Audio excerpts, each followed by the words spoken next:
देखेगा, घबराना नहीं, देख साला अभी तुम देख। सुधांशु जी, यहाँ से आपका पूरा एजेंडा सेट हो रहा है बिहार चुनाव में। बिहार में आपके विधायक कभी कहते हैं जुमे को लेकर, कभी नमाज, मतलब ये क्यों?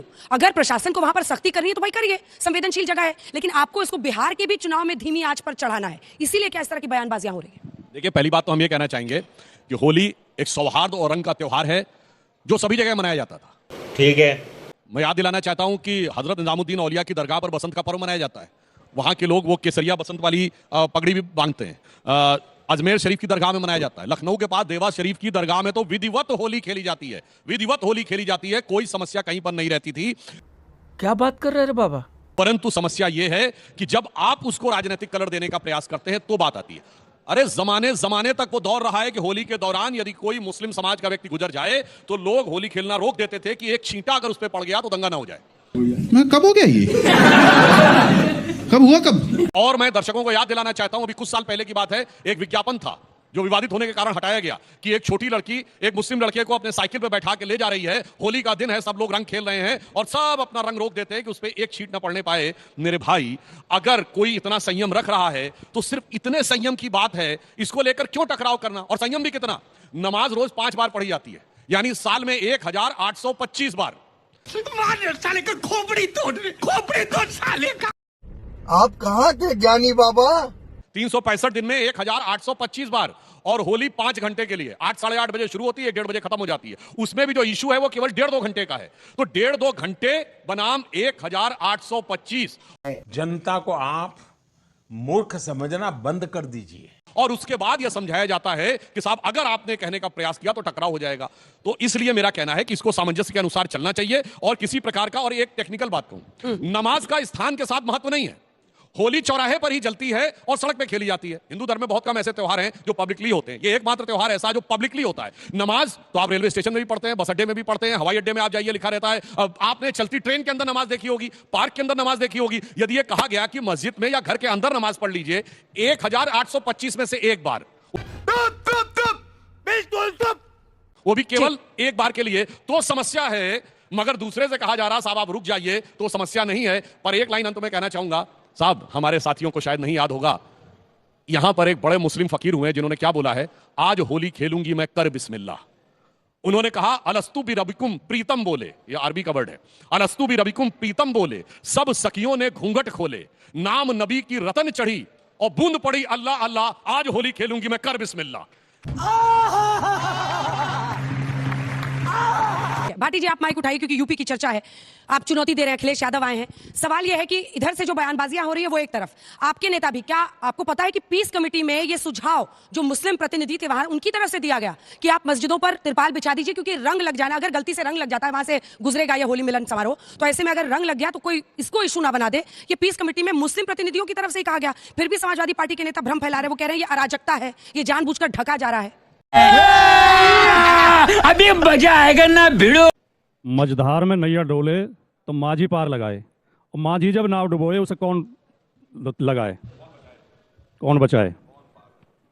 सवाल ये है, जिनकी जिम्मेदारी शांति व्यवस्था कायम करने की है, अगर वही आग लगाने का काम करें, अगर एक पुलिस का सीओ गैर जिम्मेदाराना बयान दे और मुख्यमंत्री उसे डांटने के बजाय, उसे कंट्रोल करने के बजाय, उसे उसकी आचार संहिता, उसकी ड्यूटी समझाने के बजाय उसे बढ़ावा देने लगें कि ये तो पहलवान है, पहलवान की भाषा बोल रहा है।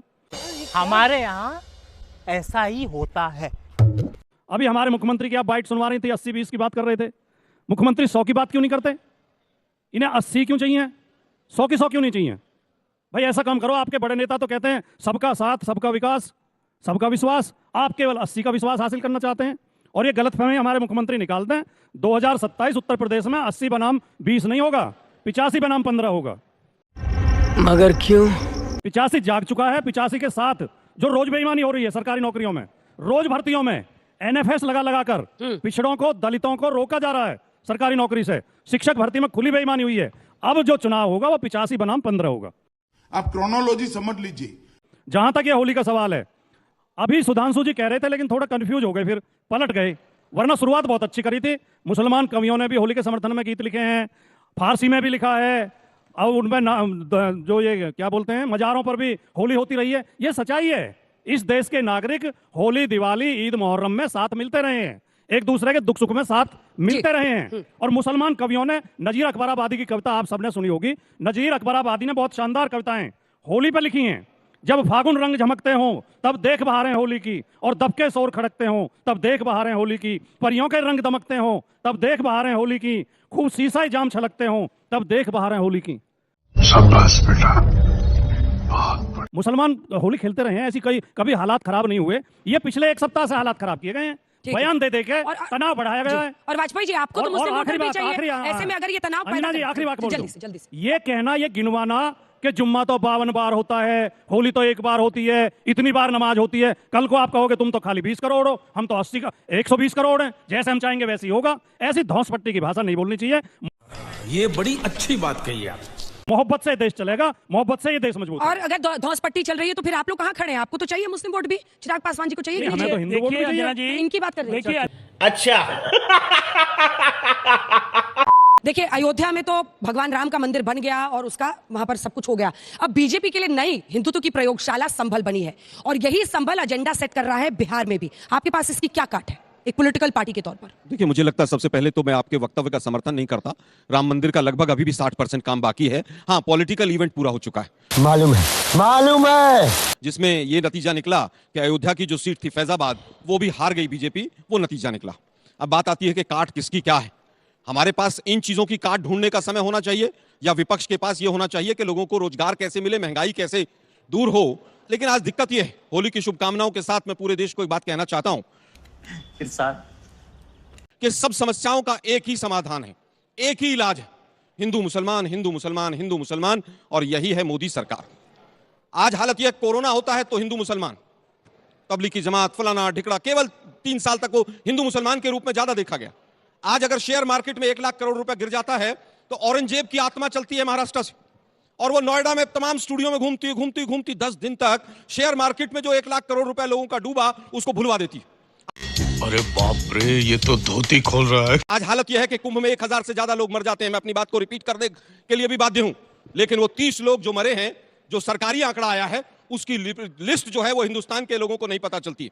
100 से ज्यादा लोग यहां पर नई दिल्ली स्टेशन में मर जाते हैं, 18 डिक्लेयर होते हैं, उन 18 की भी लिस्ट नहीं, क्योंकि समाधान एक ही समाधान, हिंदू मुसलमान, हिंदू मुसलमान।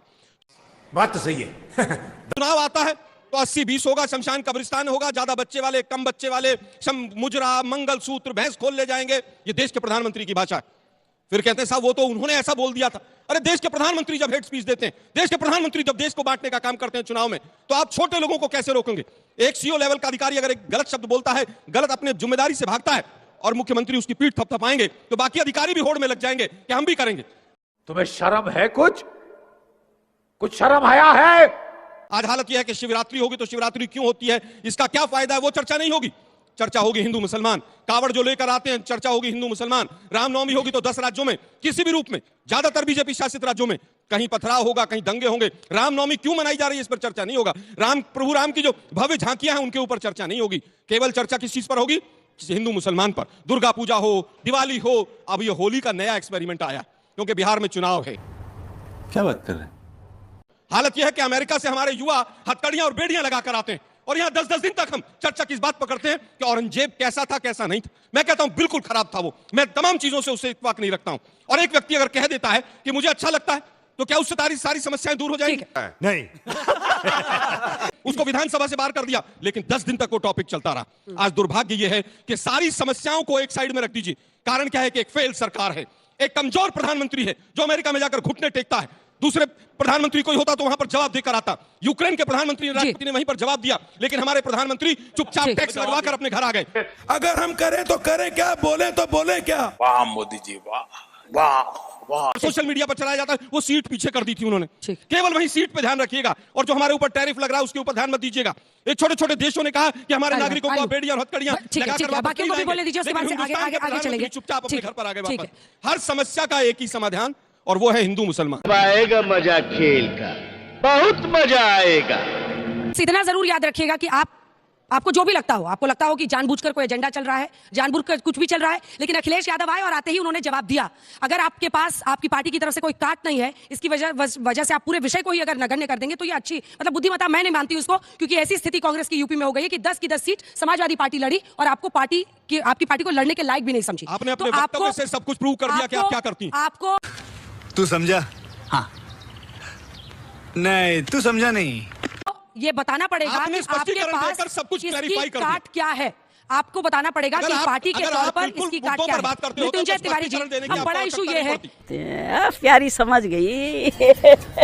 एक बार आलोक जी, चूंकि कांग्रेस पार्टी के नेताओं पर एक के बाद एक उन्होंने प्रहार किया और हज सब्सिडी से लेकर तमाम टैरिफ पर उस बच्चे का प्रश्न था। मैं सबसे पहले तो अभी इन्होंने कहा कि 1947 में आर्कियोलॉजिकल सर्वे ऑफ इंडिया का प्रोटेक्टेड मॉन्यूमेंट था, एएसआई डिपार्टमेंट बना 1958 में, लेकिन झूठ में कुछ भी बोलते चले जाते हैं।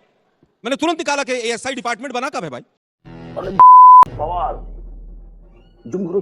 एएसआई पहले नहीं था मैं सर। अभी देखो एएसआई का प्रेजेंट भाई दोनों रेगुलेशन है। तो चलिए 58 के साथ अरे भाई 47 में क्या सुन तो लीजिए, बताइए। एक्ट 58 में बना और उसमें अमेंडमेंट जो पहला आया वो 1972 उससे पहले ताजमहल क्या था? सुनिए भाई, बोलिए ना सर। यार अब सुनिए ना, ताजमहल क्या था छोड़ दीजिए, एएसआई डिपार्टमेंट 47 में नहीं था। बेचारे भूल गए होंगे, टेंशन बहुत है ना। हेट स्पीच की वैसे तो आज बच्चों ने जिस तरह के सवाल पूछे हैं उससे पूरी तरह से बीजेपी को एक आईना दिखाया गया कि आप लोग जो एजेंडा चला रहे हैं उसको युवा पीढ़ी किसी भी रूप में बर्दाश्त करने को तैयार नहीं। 10 में से 9 सवाल यही इशारा कर रहे हैं कि हमको रोजगार चाहिए, हमें क्वालिटी ऑफ लाइफ चाहिए, हमें अच्छी जिंदगी चाहिए, हम रोज नफरत की जिंदगी में जिए, ये नहीं चाहिए। सही पकड़े हैं। बात आती है कि किसने क्या किया। अरे भाई हेट स्पीच किसने सबसे ज्यादा दी? एडीआर की रिपोर्ट पढ़ लीजिए, वो कहती है कि बीजेपी की सरकार आने के बाद वो 600% बढ़ गई। और हालत यह है कि इलेक्शन कमीशन खामोश होकर एक पिट्ठू की तरह काम करता है, हेट स्पीच पर कोई एक्शन नहीं लेता है। मैंने शब्द इस्तेमाल किया और कठोर शब्द इस्तेमाल किया, क्योंकि ऐसे ही लोगों को चीफ इलेक्शन कमिश्नर बनाया जाता है बाईपास करके। और इलेक्शन कमिश्नर जितने हैं उनके किस तरह के कंडक्ट रहे हैं, विपक्ष को 1-1 साल तक समय मत दो, हेट स्पीच को पूरी तरह से चलने दो ताकि हिंदू मुसलमान हो। ये बिक गई है गवर्नमेंट, अब गवर्नमेंट में कुछ नहीं है। केवल धर्म के आधार पर बांटकर आप रोजगार लेना चाहते भाटी साहब, चलिए आप केवल मुझे ये बता दीजिए कि दिल्ली देश की राजधानी है, अभी चुनाव हुआ, 11 साल में आम आदमी पार्टी ने तो बेड़ा गर्क किया ही। क्या मोदी सरकार ने एक कॉलेज बनाया? बच्चों आप बता दो उस कॉलेज का नाम जो मोदी सरकार ने बनाया हो 11 साल में, आप लोग बता दीजिए। एक हॉस्पिटल का नाम बता दीजिए, आप लोग इतने बैठे हुए यहां पर, जो दिल्ली में मोदी सरकार ने बनाया हो। लेकिन विषय क्या होंगे? हिंदू मुसलमान, हिंदू मुसलमान, हिंदू मुसलमान। एक फेल सरकार है, विदेश नीति फेल है, अर्थनीति फेल है। इस सज्जन को क्या तकलीफ है भाई? ये वही मोदी साहब थे ना जो कहते थे कि रुपया जब गिरता है भाइयों बहनों मित्रों तो सरकार की साख गिरती है। आज हालत क्या है? किसकी साख गिर रही है? आज कितना कर्जा देश के ऊपर बढ़ गया? जो कर्जा बढ़ रहा है उसका ब्याज देने में हमारा कितना रुपया डॉलर्स की तुलना में जा रहा है? जो प्रश्न थे उन सब पर जवाब लेकिन तो भाटी जी ये भी कहा कि भगवा मैं पहनता हूं, मेरे ऊपर सब उंगली उठाते हैं, लेकिन एक दिन वो भी आएगा जब पूरी दुनिया भगवा पहनेगी। तो उनकी लाइन लेंथ तो एकदम क्लियर है। नहीं, मैंने अभी तो एक दो आलोक जी ने इशारा किया, मैं ईमानदारी से जब उधर से सवाल पूछे जा रहे थे तो मुझे लग रहा था कि आज कम से कम आज तो जो पैनलिस्ट है उनसे ज्यादा समझदार आगे ऑडियंस बैठी हुई है। ये तो लेटेस्ट न्यूज है। आपने जो सवाल पूछे उनका सार ये मेरी समझ में आया कि ये हिंदू मुसलमान की समस्या है नहीं, ये बनाई जाती है, ये कृत्रिम रूप से तैयार की जाती है। इस देश में कितनी बार जुम्मे के दिन होली पड़ी है और शांति से मनी है और समझदारी से मन जाती है, और होली तो 1 बजे तक लगभग खत्म हो जाती है और नमाज 1 बजे के बाद होती है। ये जानबूझ के ऐसा माहौल तैयार किया जा रहा है। नहीं जी, हम तो होली वहीं खेलेंगे जहां मस्जिद है, हमारे तो रामनवमी के जुलूस भी वहीं से निकलेंगे जहां उनके मस्जिद है, हम तो मस्जिद पर चढ़ेंगे, फिर झंडा भी उतारेंगे, हम तो वहां नारे भी लगाएंगे और फिर बाद में कहेंगे देखो हिंदुओं को परेशान किया जा रहा है। कोई परेशान नहीं कर रहा। इस देश के 140 करोड़ लोग प्यार मोहब्बत के साथ, भाईचारे के साथ रहना चाहते हैं, लेकिन ये वोट के लालच में राजनीतिक लोग नहीं रहने देते। कौन है ये लोग? कहां से आते हैं? मैं केवल इतनी अपील करूंगा, अंजना जी आपने जो सवाल पूछा उसका जवाब भी यही है। ऐसे गैर जिम्मेदाराना बयान उत्तर प्रदेश के जैसे बड़े राज्य के मुख्यमंत्री को नहीं देने चाहिए। कभी वो 20-80 की बात करते हैं, सारे लोग भगवा पहनेंगे, यही तो औरंगजेब चाहता था।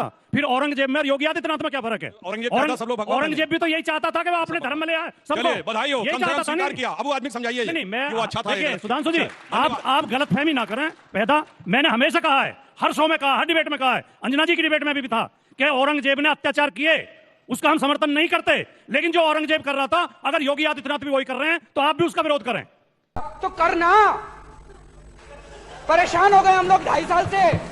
धौंसपट्टी नहीं चला रहा था योगी आदित्यनाथ पे, धौंसपट्टी चलाना ही औरंगजेब पना है। हद होती है डिफेंड करने की। धर्म के नाम पर कट्टरता की बात कर रहे हैं, धर्म के नाम पर कट्टरता की बात कर रहे हैं। जमाती जब मैं वाजपेयी जी के पास जाऊंगा, कोई कैसे ही पूजा करता है, कोई कैसे ही पूजा करता है।